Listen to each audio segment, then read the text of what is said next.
Hey everyone, you already know I am one of your favorite hosts, Aisha Lewis Redway, and we're back with another amazing Indie Talks.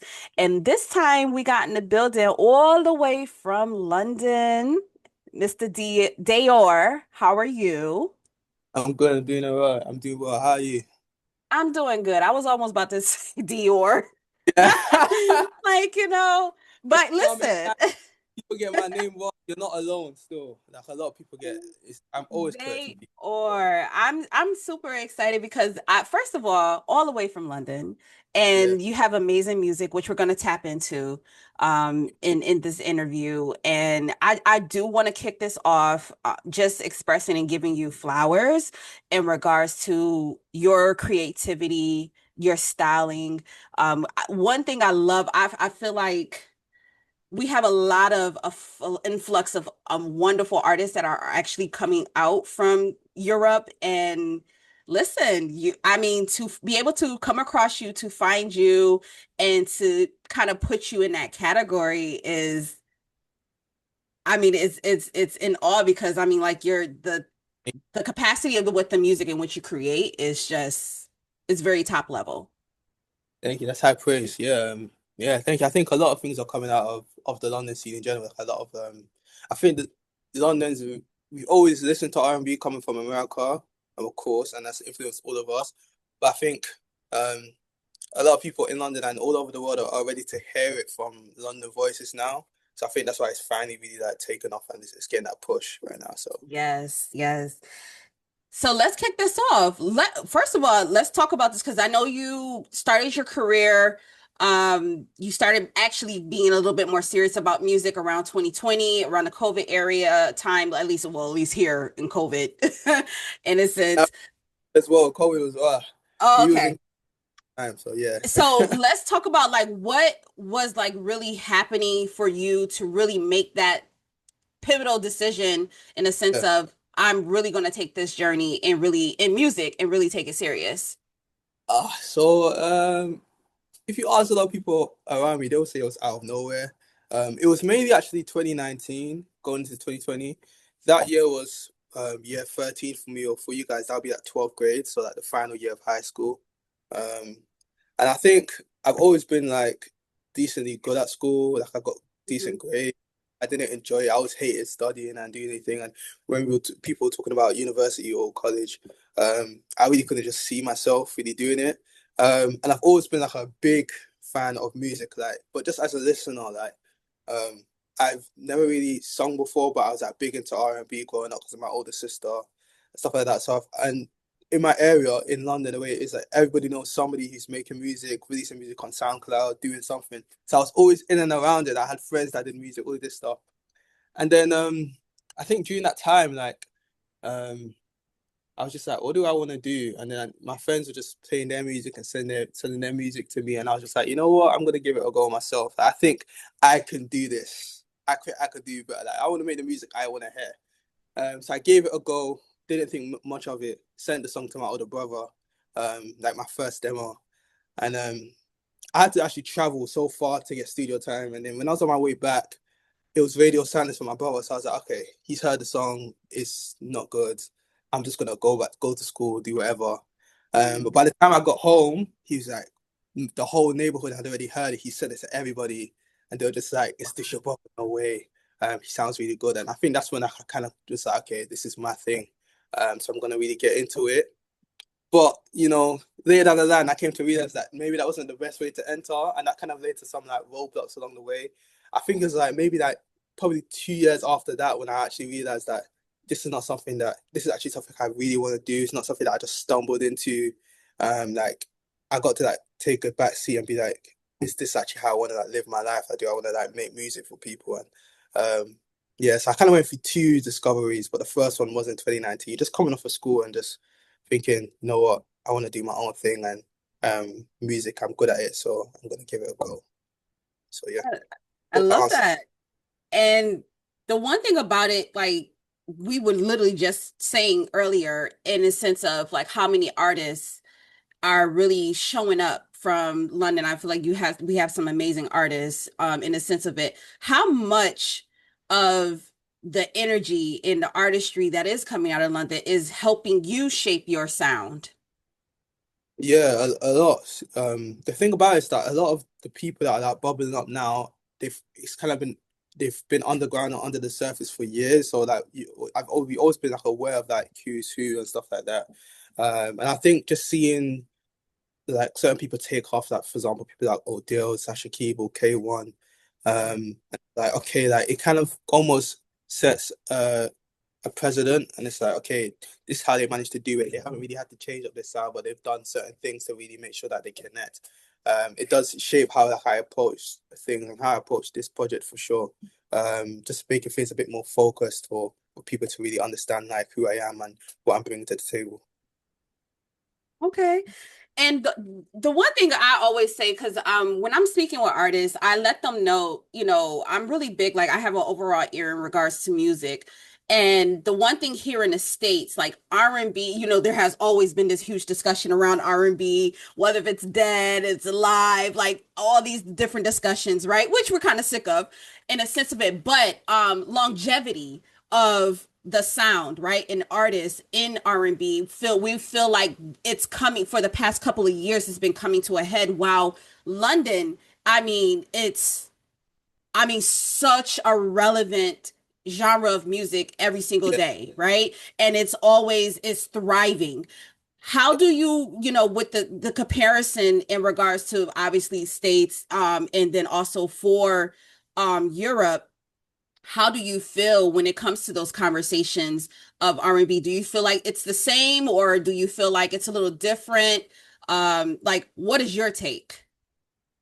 Um, I think it's well, R&B will always be. Some people in the UK may disagree. I think R&B will always be American, just because that's the roots of the genre and that's what we all grew up listening to. I think because America has so many like other genres, so many other styles, so many things that like just grab the attention of people. R&B can kind of get put on the back seat. So that's why you have these conversations where like is R&B dead? I don't think R&B can ever die. I think it's just gonna keep changing shape and evolving into um different things. But I do think people have to like champion it and be like, I'm an R&B artist. I want to push it as far as it can go. I think having those people really helps it cut through. I think that's what's really happening in the UK now, where it's like people are really putting it on their back and be like, I'm an R&B artist from the UK. I want to cut through, and that's where like we're seeing the growth that we're seeing now. I think in America because certain genres like trap and well, rap has always been big, but they've kind of just it's more of it's easier for people to be like, I want to wear that as my title. Like, I'm a trap artist, I'm a rap artist, and then R&B is like the like next fiddle after that. So I think that's where you get those conversations, but it will never truly die. It's always going to be an influence for people. It's always the pioneers, the trendsetters, and I feel like everybody kind of follows suit after that. So yeah, I believe in it still. Those conversations are annoying still. I can imagine how for you guys Very like much. oh like there's always going to be talented R&B artists coming up. I think it's just like people need to champion those artists and really that let them carry the Yeah. genre because they're trying hard. But yeah, the UK is doing it now. Finally, um, good to see, and I think it's just the perfect time for me to really just cut through. So I'm happy. I'm happy about it. Uh, for someone who is hearing you for the first time, right? I have my own thoughts and process when it comes to how I'm analyzing music and how what I've heard from you. How would you break down the description of your sound for someone who is listening to you for the very first time? It's hard. I think you can hear different influences in there, and then a lot of it is just like of me, just myself. I think with this new project, I've leaned into the R&B the most I've ever done. I say before this, a lot of people say my work is kind of non-linear, sporadic, all over the place, like whatever day was feeling to release, that's what I pull out. This time I tried to really like focus and I spent a lot of 2025 like honing that R&B skill because I grew up listening to R&B, but when I actually came into the game, I was doing that melodic rap kind of in Mm-hmm. the way that um like a Roddy Rich and those kind of artists. That's the kind of vibe I was on. I really started pushing R&B because I'm like, I listen to R&B, so why would I not make it? So I was like, okay, you know what? I'm gonna give it a go. So I think I would say the way I describe it is just it's very London, it's very me. Um, the R&B vocals and influences and the vocal performances are very in there as well. But it's not linear. It's like all over the place. But I think it's just good. The lyrics cut through, and I think I like to create emotion and a feel, a distinct vibe with each track I make, so that whenever you're listening to the song, you're in that world fully. But that changes from song to song, so no songs are the same, no two songs are the same. I hope that answers question. I'm not really that somebody that can put my music into words, but yeah, Understood. Understood. yeah, I hope that I makes got you. sense. I got you. One thing about it, obviously, we're in the age of social media. I mean, clearly, in the sense of help, where a lot of artists utilize social media to be able to help push their sound, push their image. Um, do you ever feel the pressure, or maybe not a pressure, or maybe just Yeah, the uh, happiness that surrounds when it comes to like these trending opportunities or trending moments or viral moments for artists to basically to do more when it comes to their music or their sound and their imaging? Or do you feel like, no, I am rooted, I'm grounded, I know how uh, to simplify myself, protect my creativity, and show up in a particular way online? What's your yeah. thoughts? It's difficult. I'm not gonna lie. Like when it was like 2022, 2023, when I released my first project, High Life, it's something I really struggled with because when I started doing music, the social media thing was not the same at all. It's like you post on Instagram, maybe pay like for a little advertising, put it out there, and then it will just like if it's gonna go, it'll go. If it won't go, it'll go. Then TikTok came about, and you can't go to any label meeting at the moment or any meeting with anybody and without them mentioning your social media app or how you're gonna market yourself, how you're gonna put yourself out there.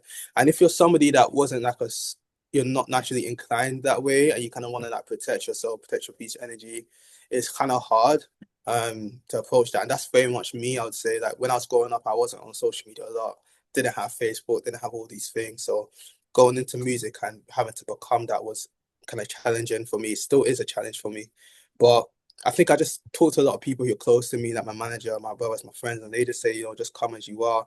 And that's what's really gonna connect and really cut through. But just um yeah, like you're gonna have to show yourself. That's just the name of the game. But how you show yourself is completely up to yourself. And I think that's what's a lot of people who are core fans of me, who's been supporting me all the way, it's because they like who I am and who I am as a person. I don't, pretend to be any sort of way. They want to see me more, but they want to see me show up as myself.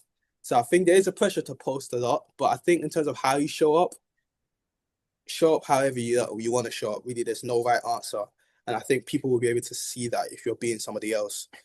So that's something I just try to internalize every day and be like, people want to see me. Clearly, they're interested. They love the music. They want to know that behind the music about me more. I just have to show up in a way that's myself, and I think it will just resonate with people in that way anyway. What is something about you as an artist that that people don't fully understand yet, or have you yet to reveal? Um, I think because of the social media thing, I think people don't have like a good sense of my personality. I think people think I'm trying to be mysterious. Honestly, I'm not. Like, I'm not a mysterious person. If you met me in person, I'm expressive. I crack jokes. I'm very laugh. All my studio sessions are lighthearted. I'm even like almost too laid back. I'm told by a lot of people. I think that's what lends itself to like my how I creative it is like a superpower for me. Like I don't take anything too serious. I'm able to just go with the flow. But I have shown a lot of people that side of me, at least on social media and stuff. So I'll run into some people like out in like an event or somewhere, and then um we'll have a conversation without even really introducing ourselves first. So like it may say it's in a group and I'll just be talking and expressing and they'll introduce themselves. I'll be like, oh, I'm Dayor. They're like, oh, you're Dayor. Like it's different to what I expected. I'm like, yeah, I think I need to a misconception about me is just I'm just like mysterious, cold, standoffish. I don't like want to do too much when it's not really that actually the case at all actually. So I think people are just shocked when they meet me like I'm so expressive and stuff like that. And I think I could do a better job of showing people that side of me and be a bit more, to be fair. So I think that's the biggest misconception for sure. Okay. I mean, you know, you kind of you got that shock value in a sense of, because I think that's one thing. Like when we see person like so when we especially social media, obviously, you know, people can be very different in front of camera, and then when they're behind and off, and you know, it's a Yeah, whole different yeah. thing. I think that's the better way around it though. Like I think it's better when people think. I think it's better for people to like maybe be more impressed about the real life version of yourself. Everyone knows that person that the social media looks like a bunch of life, and then you meet them in person and they're not really too interesting, or there's not really anything interesting about them. I think it's always better to be the other way around. Ideally, you want to be interesting across the board, but I think yeah, like I do notice that. I think people are always like kind of surprised when they meet me that how like especially how different I am or how different I come across in real life. So, but yeah, All right. Let's talk before we get into the music. I want to kind of talk about the topic of like vulnerability. You know, for you and being able to tap into this R&B, because one thing about music, mm, regardless of what genre, is being able to express yourself. yeah. What does that look like for you personally? Like to be able to kind of tap in, to use that to tap into your creative side. For me, it's basically going into the creative process. Like when I sit down to write a song, I don't really have anything I go into it saying I want to get across, or anything that's like I put off limits. I just go into the music like and try to like really make it really that my ideas just spill into the song whatever I'm making. A song sometimes that ends up being a song where like I'm talking about Mhm. exactly my in the moment. So like for example, there's a song I have with Melvito called Drifting Through that um that people really love. And at the time, I was just it was just really just an expression of like my current state. I think that's all my music really. I never really um try to hold anything back or force anything. I just try to let it just be what it is. And I think that shows in this project. A lot of the project was like me throughout the course of 2025, like last year, like just whatever mood, whatever I was feeling at the time, just like letting it be what it is. And some songs end up being ultra vulnerable. Some songs are just like catchy, but that's just the vibe I'm in. It's only when like I was like, okay, there's enough here to make a project. Let's like put it together. Is when I actually like, was looking at it, it's like, oh, there's a narrative here. It actually follows what I was going through. Like I'm like, okay, like let's complete this narrative with what I know in mind and what happened last year. And that's how that came about. So a lot of the planning comes after the creative process, like how we're gonna package it. But in terms of the music, I just like let it be what it is. Like I never tried to force it. Just go with the flow in the studio, and I never hold anything back as well. Um, just try to be honest Okay. about like how I'm feeling or how I'm doing. I think um, it was like this. It's always gonna be somebody that can relate to it, even if it's just one person, five people, whatnot. Like there's gonna be someone that hears that song and they're like, that's exactly how I feel. That's why I always try to do it because it's always gonna hit for somebody. Yeah. Understood. Do you ever feel like sometimes like, ooh, I gave a There little too is, much on this? I said a there little is, bit too, just a tad bit too there is much. sometimes. I'm not gonna lie and say that I say everything. To be fair, like last year, um, I went through like sort of like a lot of personal stuff that I did kind of put a cap on in terms of like family shit. Like I had people pass away, and people coming up to me and was like, "Yo, why don't you put this into the music?" And I was like, I don't know. It didn't. I didn't feel like I wanted to do it, so I didn't do it. You know what I'm saying? I don't think it's necessarily holding back. I think it's just knowing what, because music is like it's for the soul, and if it's good for your soul, do it. If it's not good for your soul and it doesn't feel right, don't do it. So at the time, all of that didn't feel right. So that's when I always catch myself like, I don't actually want to say that. Um, when I do want to say it, I'll say it. So yeah, sometimes I do catch myself if it's like something I just don't want to something about that it being out there. It's like yeah, I want to like put it into words. I want to put it into music form. Like and make it a thing. If you get what I'm trying to say.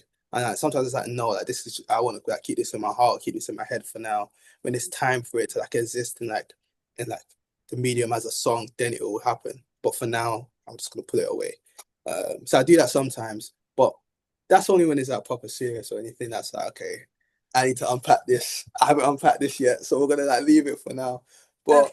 most of the time, I try to just let it be. Even if I do make the song, it will live on the hard drive for a minute until I'm ready to put it out. All But right. yeah, I Let's hope that get was. into the let's get into the actual music. So as of right now, you have an amazing release called Days After. This is your EP. First of all, I have to say my favorite song is Borrowed Time. Wow. I love borrowed time because so when I listen to music and when I break down, I come from three perspectives, right? So Yeah. I listen multiple times in far as production.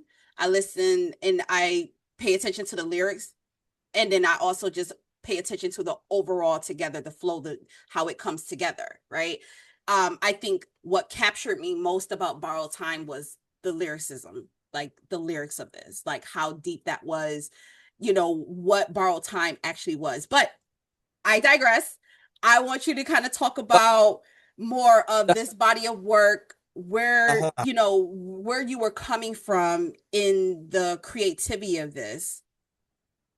Yeah, so Days After is all about it's about a lot of R&B right now. They say we shouldn't sing about this, but it's about a situationship. And a situationship, I was like, okay, so I ended up making a lot of the music sporadically, like about this situationship. But it's only when I was going into like, okay, I want to release a project, and I look back at all the music I've made, I was like, okay, this is all about this. So let me create something that's cohesive around all of this. So I was like, I came with the concept of okay, how about I tell the story of this situationship, like a 3 month situation, from the beginning to the end. So from first link to days to board time, tell that whole narrative of like the ups and downs. And then days after is about having reflecting on that situationship, the days after the situationship. So it's about those days after that relationship and thinking back and basically going through it in chronological order. And that's basically how the concept came about. So we're like, okay, we had certain songs that fit in on the timeline.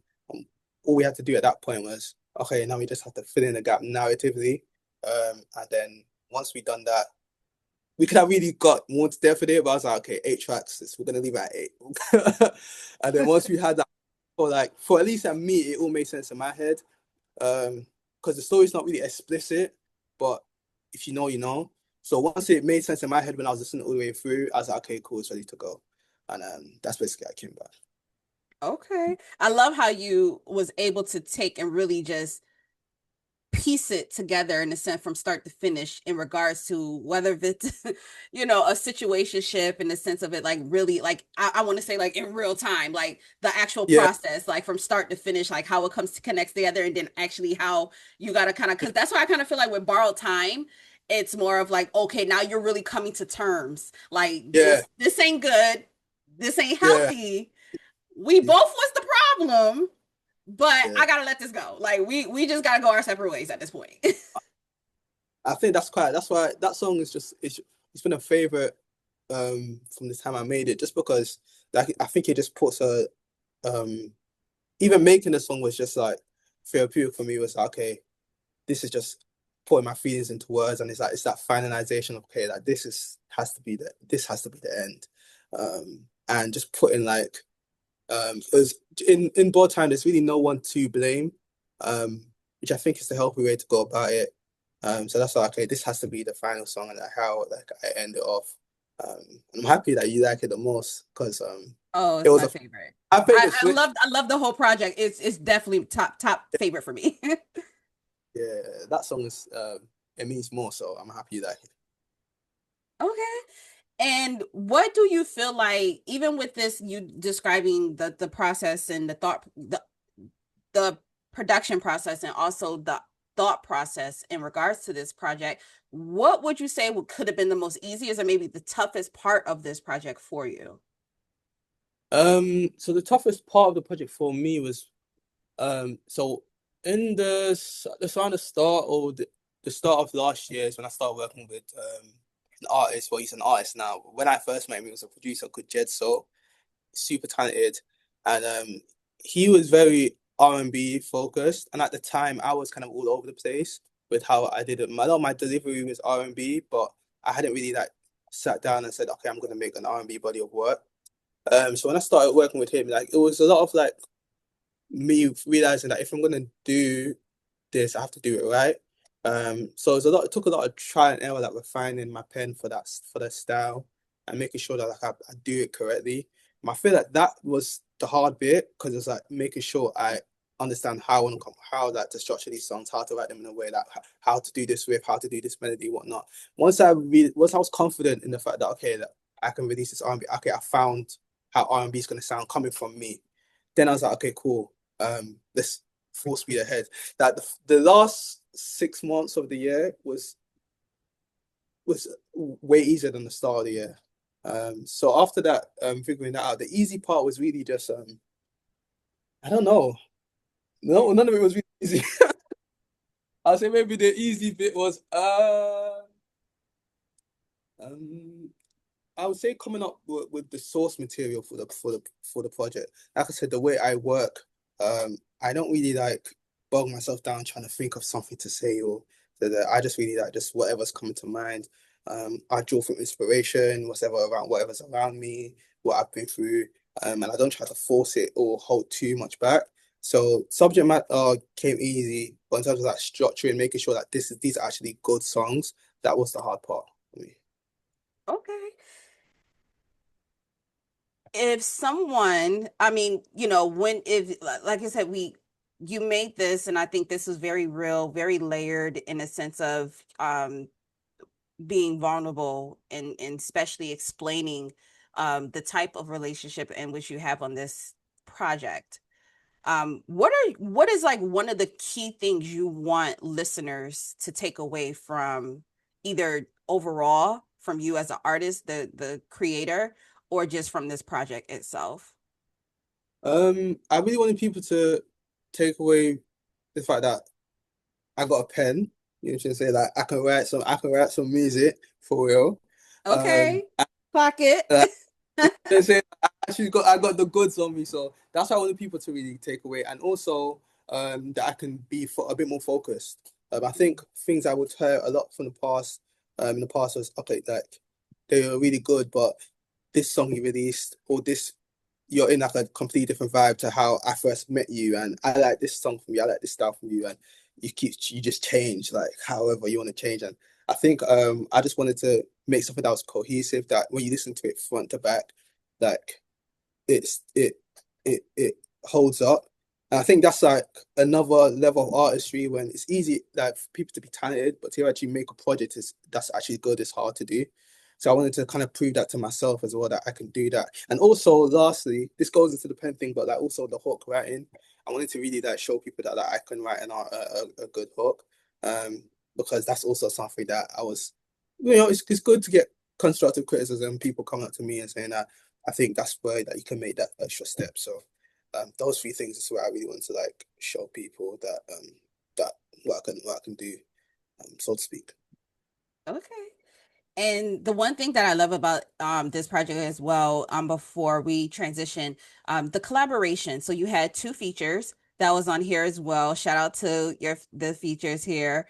And I want you to kind of talk about in particular because I think sometimes for artists, the some of the difficulty is finding collaborations that you can actually have chemistry with and work ethic with things like that. What is some of the I guess points for you that you're looking for when you're collaborating?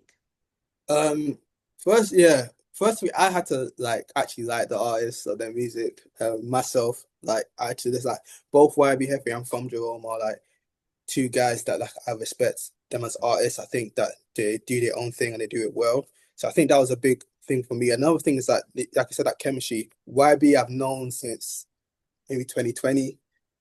Jerome, I've known since 2023.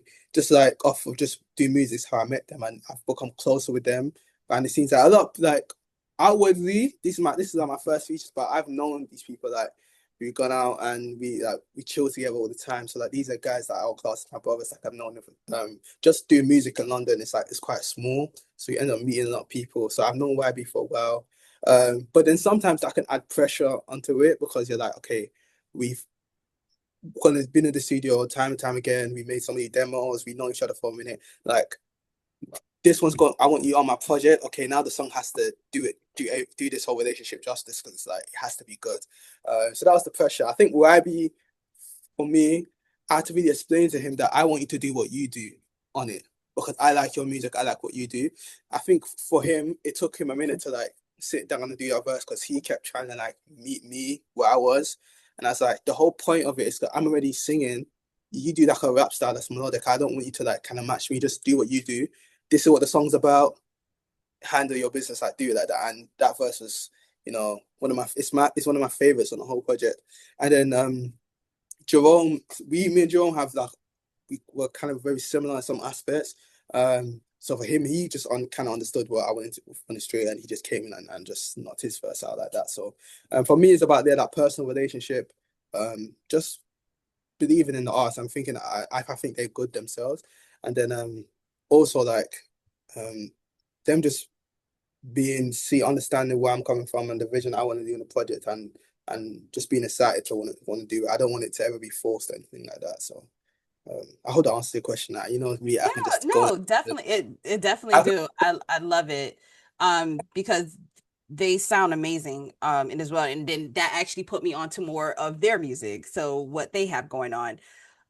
First of all, thank you so much for this conversation. You have said a lot of gems. Just also what I love is just getting to know you, your process, your creativity, and the sense of it. I kind of want to go into some of the growth factors and milestones for you because not only you had a single that hit over 3 million streams. You yeah. also been recognized, and I just want to kind of go down the resume a little bit. ID Magazine, class of 2023.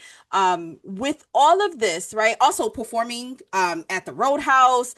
Uh, it's you with all of these experiences and accolades and what you're that's opening the doors, all these moments, I should say, right? Kind of talk about that validation, kind of talk about that, or motivation. We'll put it in that sense, for Yeah, you and how you continue your work ethic or your creativity in this industry. yeah, it is validating to be fair. Like, a lot of people would say that as artists, we have to have the utmost self confidence, and that motivation has to come from within. But that's kind of easier said than done. To be fair, like I think validation from outside sources can be good if you internalize it in the right way. I think stuff like that if you like with the ID magazine and Woman at Roundhouse, just seeing it as like this is just the results of like my work. And people do like mess with my music. They do like it. They do respect what I'm doing, and I just had to keep going and keep pushing and doing my thing and giving people the music that they love. And I think that is important because as me myself, sometimes I can find myself thinking I can just go be in the studio forever and ever and ever and ever, and not really like putting the music out there for people to like gauge it and see how people reacting. So those sort of things, like when I performed at Linehouse and everybody knew the words to my part of the song, and it's kind of just like it showed me, okay, yeah, I'm doing the right thing. This is what people like. This people want to hear it, and I just keep going. So, um, yeah, but job's never finished. I want to just do so much more and go so many different places and see where music takes me. But it's just a start, hopefully, and yeah, I'm just gonna keep it going. But yeah, those things is always great to be recognized, and for that, I just appreciate. I'm just grateful for it all, really. Yes, and we want to see more from you, of course. And I can't wait to see when you're here in the States and, doing much more here. And, you got Yeah, that crossover. So, I mean, and I see it. And I hear it. Like it's gonna be, yeah. I it's gonna can't wait happen. to go. Can't wait to go to the States. To be fair, I don't. What state are you from? Where are you I'm at? in New York. Oh, New York. Yeah, that's my brother. My brother's been there. He said that I should definitely go. I know there's so many artists in America that you can connect with and stuff like that. So I can't wait. To be fair, I don't know Yes. first, but maybe New York first. Um, I really want to go to the South and see what that's about. But we'll see. Maybe next year. Okay, yeah, going to the dirty South. Yes. Any artists in particular that within the States that you would love to do a collaboration with? Like anybody you want to work with? Ooh, okay. There's so many artists, and I like Brent Fires a lot. These are like huge artists. That if these are like my dreams, like who I love to work with. I I'm a big fan of Cesar. One of the reasons why I really like started making music when I really started is because I was listening to that Control album from Cesar a lot. Was Cesar. It's hard for me to say my accent. Cesar. I was that Control album was like was really like pivotal for me because like, okay, like you can make music in this kind of way. R&B can be this, it doesn't necessarily have to be that. So like, these are all like huge artists who I look up to. I'd say I grew up listening to like Chris Brown and Usher and all these people. So you know, maybe one day we'll see. But in terms of yeah, newer artists. Oh, I forgot his name. You watched Sinners? Have you watched Sinners? Did you watch Miles Caton. Miles? He's cold. Yes. Miles I is would amazing. I'd love to do a song with Miles. He's And from New York. he's Brooklyn based. Yeah. Miles is called yeah, I'd love to use somewhere. I feel like that would make sense. Or even just like help out right with him or just do something creative with him would be sick, to be fair. Yeah, I've been just seeing his stuff recently and he's doing all the right things. So yeah. Amazing. I can hear that. Like Yeah, the tones and the sound. yeah, Yeah. that'll be good. So, maybe one day we'll see. I'll try and connect with him. All right, listen, we gonna manifest it. You'll manifest it for We're gonna sure. manifest it. Okay. Stand on it. Stand on it. You got this. Before we wrap up, first of all, is there, you feel like for yourself, or maybe just from conversations from others, do you feel like there is something missing from this space, whether if it's just in music in general, when it comes to the industry, or just the R&B soul space? Do you feel like there's anything missing that should be like a conversation there, or should be added in this space and time, in which how you're making music? I think with R&B and soul, I do think at the moment a lot of people feel like it has to be super polished to cut through. Um, and I think I bring something that's like I said, I'm not very linear.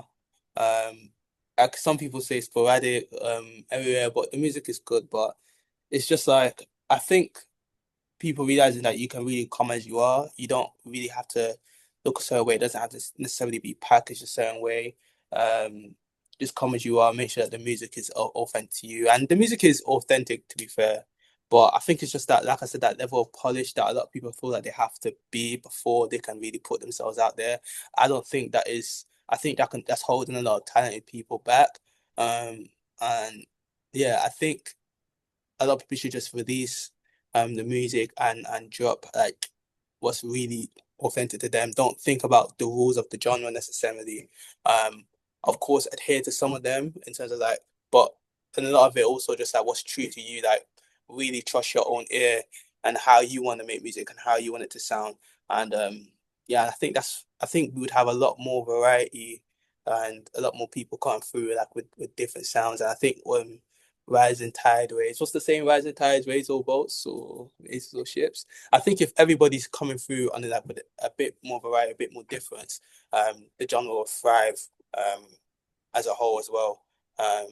Because we have a lot of people doing certain sounds already, and what we need is a lot of people, other people, to be like, okay, I want to do it my way. I want to do it my way, Mm-hmm. and I think that's really what's missing now.